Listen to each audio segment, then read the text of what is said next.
này.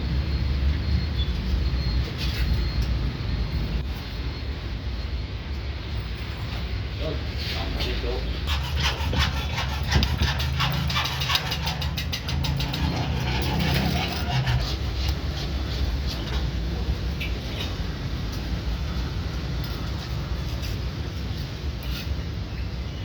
Dương ơi, Dương ơi, Chiên. Miếng miếng đẹp trai đấy các bạn đang nghỉ.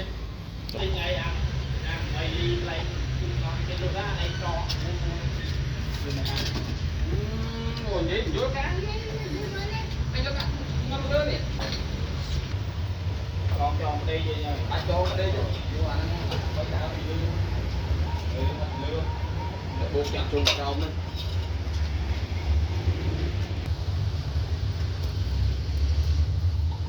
Nè, giờ quay ai nha.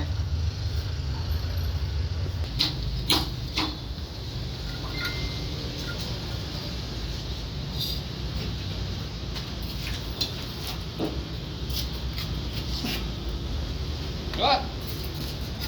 Bạch quân là sao? Uống đi.